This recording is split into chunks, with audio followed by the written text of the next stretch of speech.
Hello everybody. I have an update on the romance novel situation with my apartment people. I didn't find the card, but I guess a little backstory should probably be if you haven't watched my other vlogs. I don't know. Did I mention it in one or two things? I had a card that was given to me by the man down the hall. His wife writes romance novels. He asked me to read one. I decided I was going to. They're disabled. He's disabled. I don't know about her. She never leaves her apartment. She must also be disabled. And, so.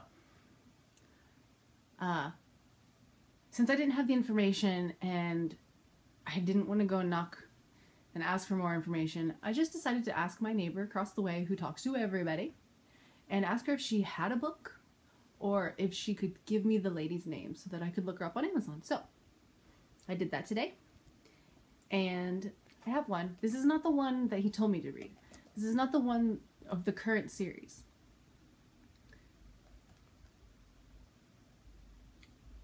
Blood of the Innocent. It's a vampire romance. I read the Twilight series. Why did I read the Twilight series? It was several years ago. I was on YouTube and I think it was because the movie was coming out. I did not know that these things existed, these books. I had no idea. I'm not into romance. I'm not into vampire romance. I like reference books. They're really awesome. So, stories. I like classics too, but I started reading classics because you gotta read the classics. And of course I fell in love with them, which I can't read all of them because some are too dry for me and they just put me to sleep. Not that they're bad stories, it's just really hard to read. Even the audiobook versions make me tired. They're just not a lot going on. I don't know, I'm kind of strange. I need weird stuff. Except War and Peace was amazing. Read War and Peace. It took me a month, but it was amazing. Not that it was hard, it was just, how is there so much story in that book? My goodness. Okay, so back to this. I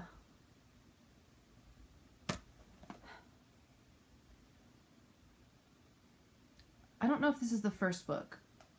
It's part of the Lobster Cove series. The other series was called The Ugly Creek, and that's the one that my neighbor told me to read. Well, when I was talking to the lady who gave this to me, she said that she bought it from them, which he was trying to get me to buy one that day as well, but I didn't have any cash on me, which that's fine, because I was going to go buy one from Amazon anyway. I'm really happy that I didn't have cash on me that day, and I'll tell you why. I'm happy I didn't get one cash from them, because she told me that he needs cash by the end of the month because his disability check has run out, and he needs to buy more cigarettes and Diet Coke, and I don't support those habits. I don't care what you do. I'm just not going to support it. I'm not going to give you money for it. I'll spend money on the book so that they both get it and they can use the money to pay their bills and things that actually matter. I mean, when you're disabled, why not? I don't know. I guess there's two paths you can take. I'm disabled. I can either just be like, well, shit, can't do anything with my life now, so just gonna do whatever until I die, sooner rather than later, the way I treat my body. Or I could be like, damn, I'm disabled, but I'm going to use the rest of my body and be really healthy. I'm going to take really good care of what I have left. I'm going to try to enjoy as much life as I can. This is the better option. This is the option that he chose. So, again, didn't want to support that habit. Well, I'll read the back. I don't know anything about it. I haven't read the back. My neighbor said it's kind of raunchy. So, it says, Veronica Teal is no ordinary biochemist. All right? She's a vampire. Just get right to it. When she's summoned to a human murder scene at the request of the local coroner, she expects to do her job. Then she discovers the killer is a vampire, and the victim's brother wants her help. Worse, she finds herself attracted to the handsome human male, despite her reluctance to get involved. Okay, so Joe Sullivan leaves his teaching job in Tennessee for Lobster Cove because his twin is in danger. He's devastated to see Justin dead on a rocky shore.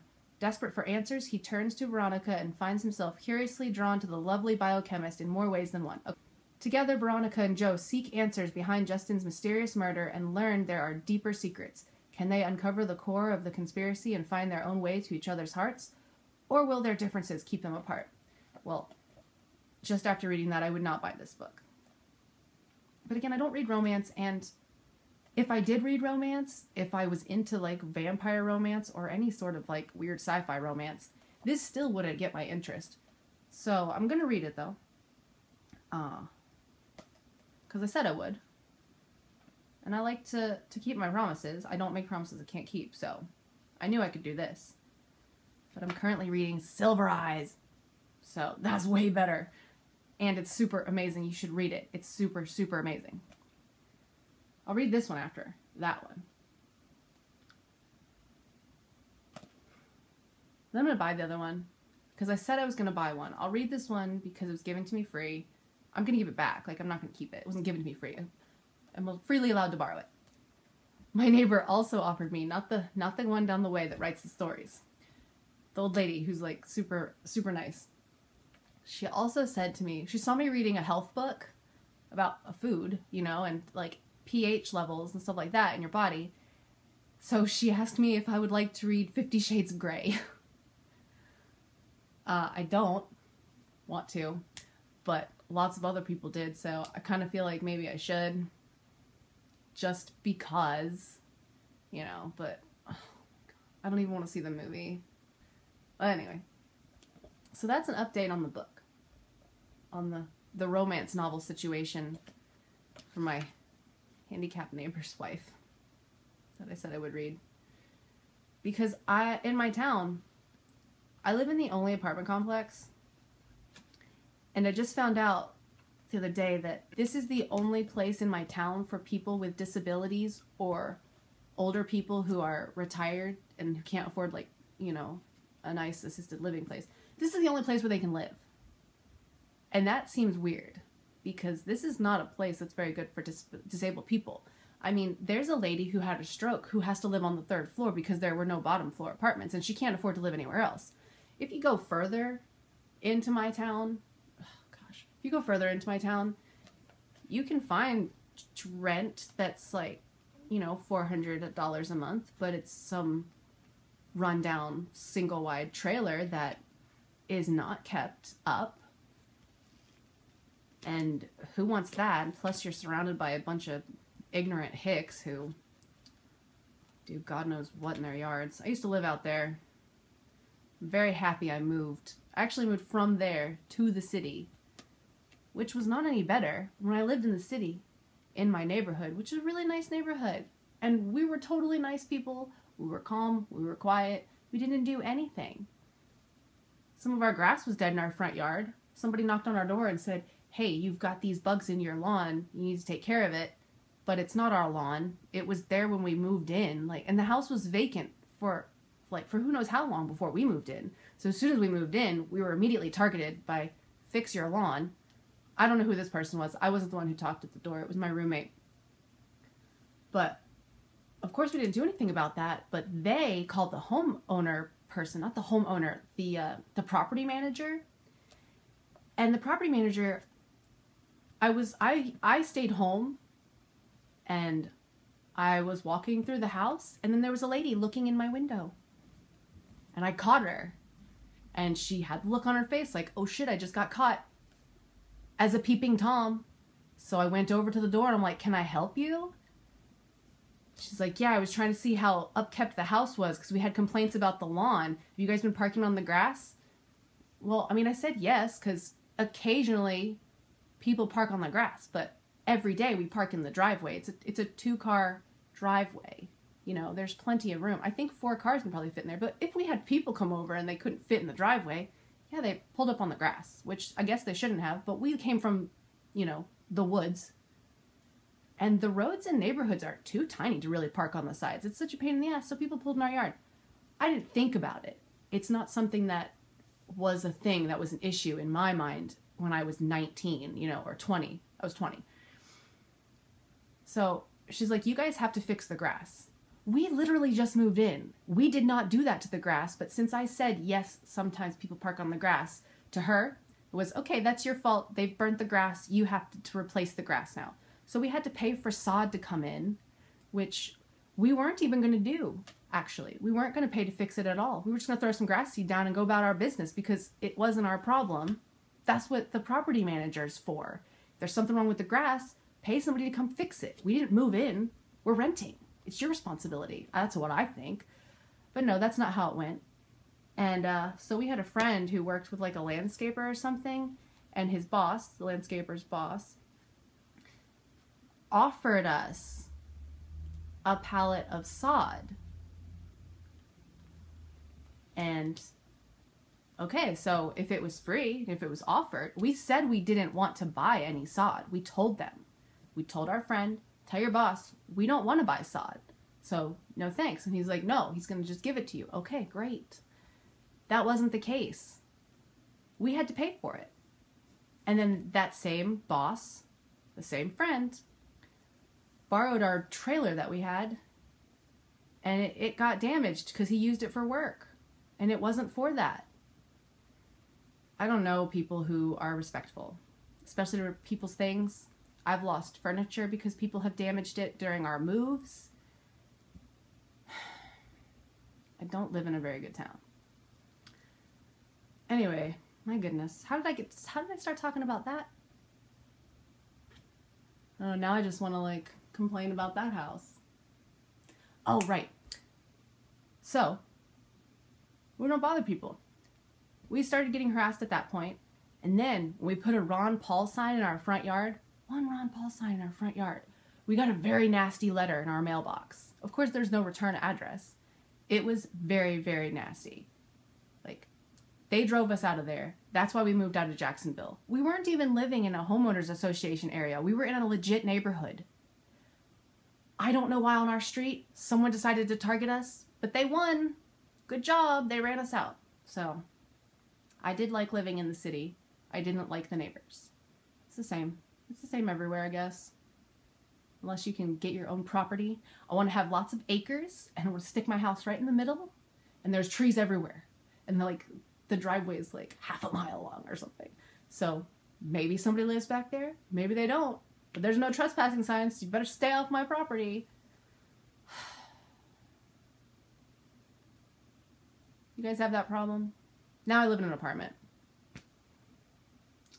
And now I don't ever leave my apartment. I used to leave my apartment when we first moved in because we had all this grass outside. And I love to hula hoop. We just moved from like 4 acres in a trailer that wasn't, half of it didn't have electricity. Oh my gosh, all kinds of issues that were put on us. And I mean, I'm not even going to get into that. Not even going to get into that. But we moved here and I was excited because we got a bottom floor for 3rd floor price. It was like the gods were helping us get out of that horrible situation. Our roommate left us at that old place. It was over $1,000 a month to live in that trailer. We were supposed to pay our part, and he was supposed to pay his part. We just re-signed the lease again. I think we lived there for like 4 years or something. We just re-signed the lease, and he leaves. We had to figure out how to pay all that on our own. And it wasn't worth $1,000. Like I told you, half of the house didn't have electricity, and we couldn't get the landlord to come get anybody in to fix it. It was just all a bunch of bullshit. That's the town I live in. So we moved in here, and I was so excited. We were by the playground. On the bottom floor, there's a pool and the grass outside. And I hula hooped a lot when we first moved in. But we're right next to the playground. And all the kids are outside all the time. They don't have adults out there because the parents don't care. The parents are doing whatever they're doing in their apartments, if they're even home. And the kids are playing football in the complex, in the small bit of grass outside of my apartment. There's not any balls allowed in our complex, just like you can't have fireworks, which people were having fireworks. Not this year. I haven't heard any fireworks yet. Tomorrow night might be different. But, oh my god, like, my town is full of a bunch of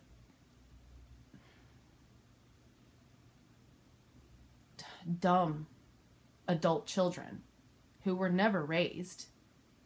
They were birthed, and then it was like, it's good enough. They'll figure it out.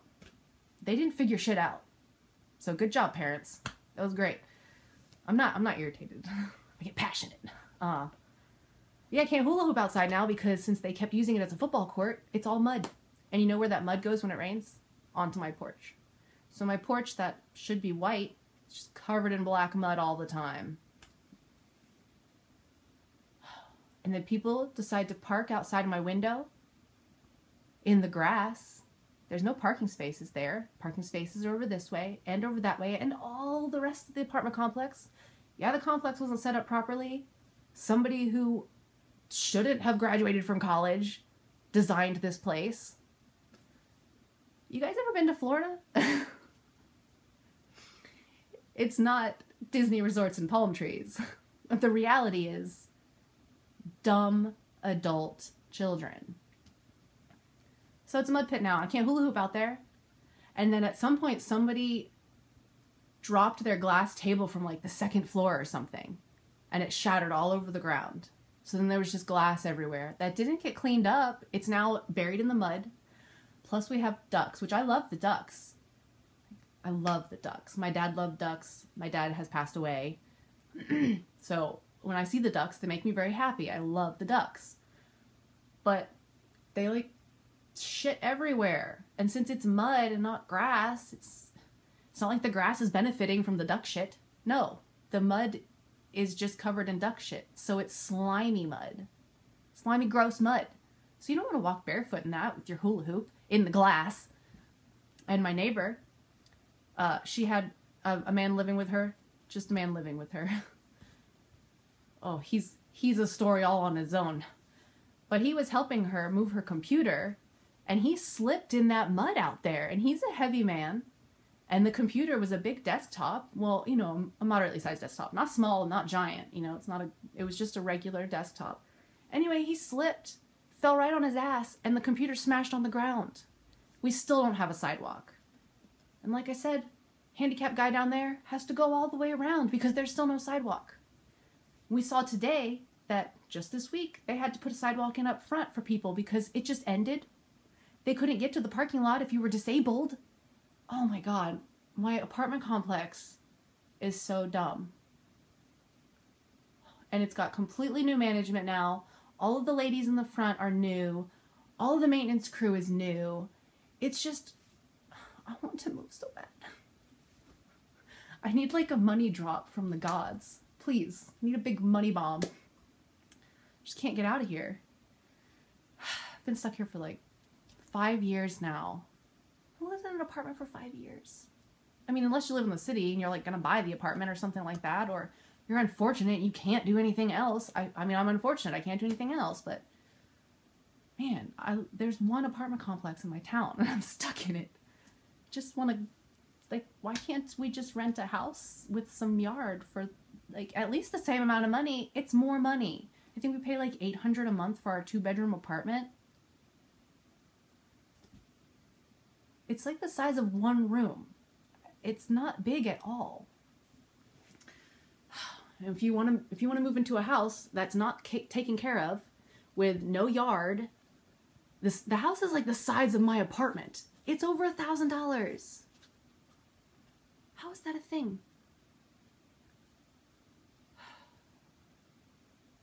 Life's just really frustrating sometimes. I guess I was kind of venting. Not really venting. I don't know. I'm not mad, so does it still count as venting if you're not mad? Look at my flowers. So pretty back there. Alright, well, that's the update on the book. I don't know if you guys want to read it. I'm going to read it, and then I'll tell you what I think about it.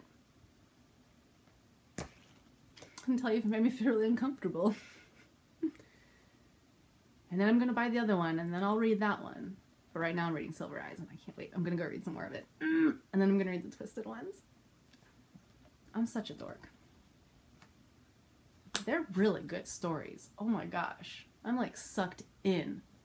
What time is it?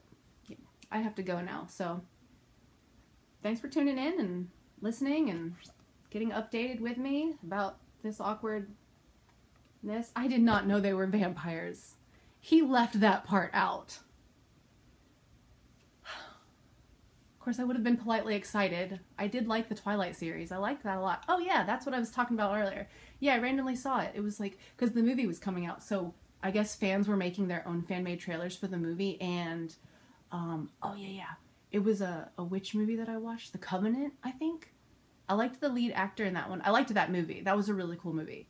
And the lead actor was in those little, like, promos that kept popping up, and I think because I watched it on YouTube, it was giving me, like, things that had him in it or something.